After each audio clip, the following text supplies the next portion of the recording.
ناظرین کی خدمت میں سلام و آداب. آپ دیکھ رہے ہیں وائس آف لداخ. آج سوموار ہے مئی کے 13 اور ذوالقعدہ کی 4 تاریخ. آج کی تازہ ترین خبروں کے ساتھ میں سعیدہ بانو حاضر خدمت ہوں. ناظرین سے گزارش ہے کہ بروقت ویڈیو پانے کے لیے ہمارے چینل کو سبسکرائب کریں اور خبریں آخر تک ضرور دیکھیں. آپ دیکھ رہے ہیں آپ کا پسندیدہ news channel voice of Ladakh.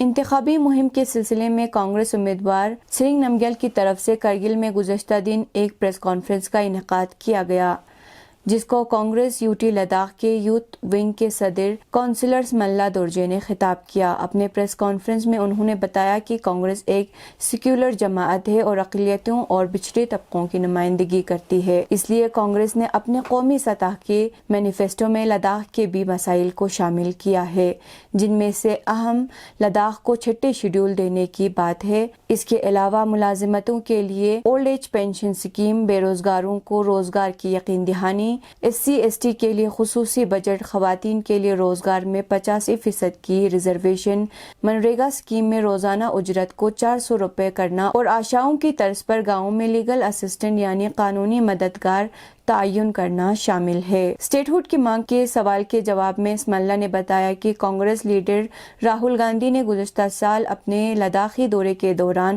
بتایا تھا کہ لداخ میں جمہوریت بحال ہونا چاہیے. انہوں نے اس بات پر زور دیا کہ لداخ کے تینوں امیدواروں میں سے صرف کانگریس کے نمائندے کی جماعت نے لداخ کے مسائل کو اپنے قومی مینیفیسٹو میں رکھا ہے.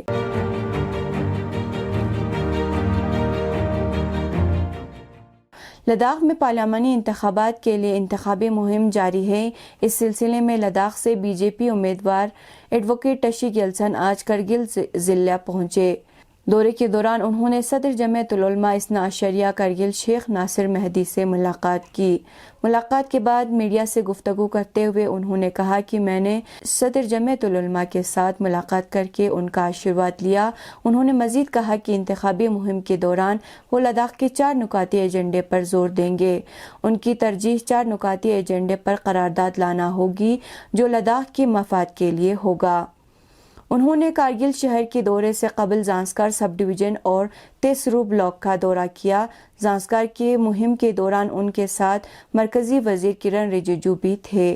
زانسکار میں انہوں نے وعدہ کیا کہ ممبر پارلیمنٹ بننے پر وہ لداخ کے تحفظ کے لیے کام کریں گے اور MP بننے کے بعد 100 دن کے مدت میں زانسکار اور نبرا کو ضلع کا درجہ دینے کا وعدہ کیا. انہوں نے کہا کہ اگر وہ ضلع کا درجہ دینے میں ناکام رہے تو وہ رکن پارلیمنٹ لداخ کی حیثیت سے اپنا استعفیٰ پیش کر دیں گے.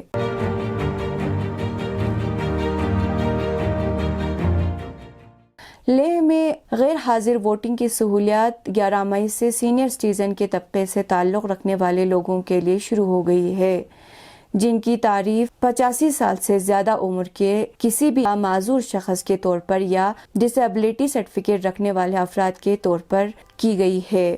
بتایا گیا کہ 11 زون غیر حاضر ووٹنگ کے لیے پوسٹل ووٹنگ کرائیں گے اور پولنگ اسٹیشن کو مختلف سب ڈویژن بشمول ڈونگ، نیومو، خلسی، نبرا اور لیہ میں غیر حاضر ووٹرز کی ووٹنگ کے لیے بھیج دیا گیا ہے.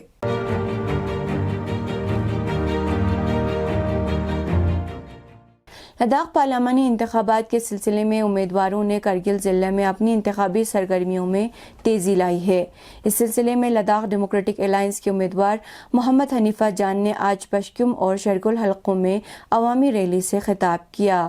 حلقہ پشکم میں محلہ گنگ اڈہ کے مقام پر منعقد ریلی میں علاقے کے اہم سیاسی شخصیات، مذہبی علماء، جوانوں اور خواتین کی ایک بڑی تعداد نے شمولیت کی اور لداخ ڈیموکریٹک الائنس زندہ باد، حاجی حنیفہ آگے بڑھو کے نعرے لگا رہے تھے.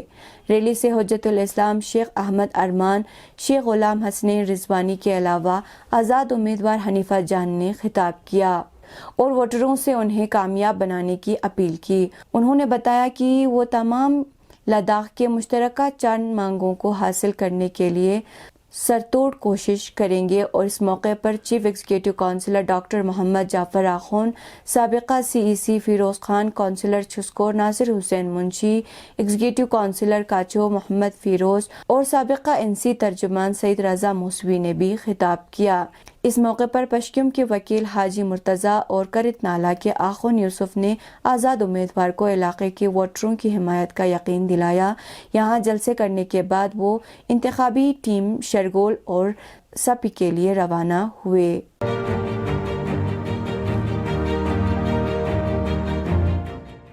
چیف جسٹس جموں کشمیر و لداخ ہائی کورٹ جسٹس تشیر افسن نے اپنے کرگل دورے کے دوران ہسپتال روڈ پر ایک عوامی کتب خانے کا افتتاح کیا اور اسے عوام کے لیے وقف کر دی۔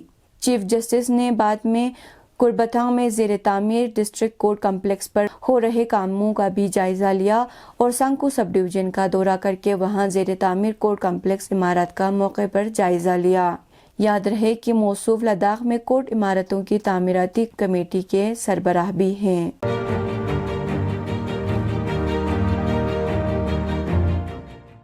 اب پیش ہے قومی اور بین الاقوامی خبریں۔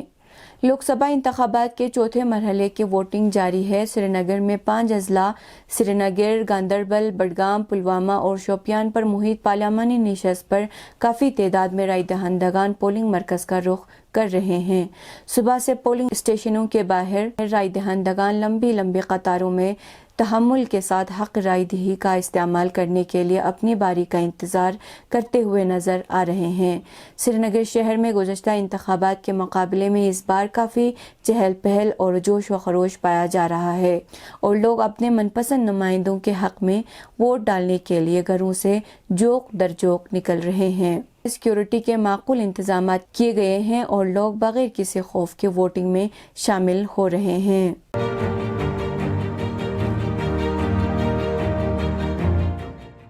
اقوام متحدہ کے بچوں کے فنڈ یونیسیف نے اتوار کے روز ایک بار پھر خبردار کیا ہے کہ رفح میں 6 لاکھ فلسطینی بچوں کے پاس پناہ لینے کے لیے محفوظ جگہ نہیں بچی ہے۔ ساتھ ہی اس نے غزہ پٹی میں تمام بچوں کو جنگ کی وجہ سے لاحق متعدد نفسیاتی مسائل کا حوالہ دیتے ہوئے اس سلسلے میں بچوں کی مدد کرنے پر زور بھی دیا۔ یونیسیف کے مطابق رفح میں لاکھوں بچے معذوری اور صحت کے سنگین مسائل سے دوچار ہیں۔ واضح رہے گزشتہ 6 مئی کو اسرائیل غاصب حکومت کی جنگی کابینہ نے بین الاقوامی مخالفت کے باوجود غزہ پٹی کے جنوب میں واقع شہر رفح پر زمینی حملے کی منظوری دی تھی اور اگلے ہی دن اس نے غزہ کے بے تحاشا گنجان آبادی والی علاقے رفح پر اندھادھند بمباری اور گولہ باری شروع کر دی تھی۔ اطلاعات کے مطابق عام حالات میں رفح میں 3 سے 4 لاکھ افراد کی رہائش کی گنجائش موجود ہے، مگر صہیونی دہشت گردی سے فرار کر کے وہاں پناہ لینے والوں کی تعداد 15 لاکھ تک پہنچ گئے ہیں۔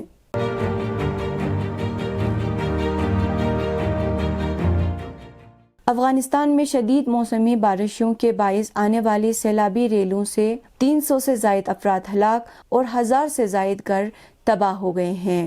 طالبان حکومت کے چیف ترجمان ذبیح اللہ مجاہد نے ہفتے کو بتایا اس تباہ کن سیلاب میں سیکیورٹی افراد ہلاک اور بڑی تعداد میں لوگ زخمی ہوئے ہیں۔ انہوں نے بدخشان، بلاغان، غور اور ہرات صوبوں کو سب سے زیادہ متاثر قرار دیا۔ انہوں نے کہا کہ بڑے پیمانے پر تباہی کے نتیجے میں حکومت نے لوگوں کو بچانے، زخمیوں کو علاج کے لیے لے جانے اور لاشیں نکالنے کے لیے تمام دستیاب وسائل کو متحرک کرنے کا حکم دیا ہے۔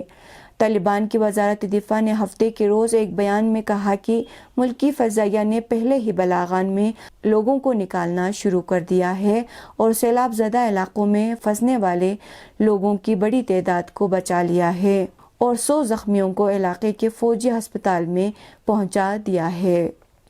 یہ تھے اب تک کی خبریں۔ کل تک کے لیے مجھے اور میرے ساتھیوں کو دیجیے اجازت۔ اللہ حافظ۔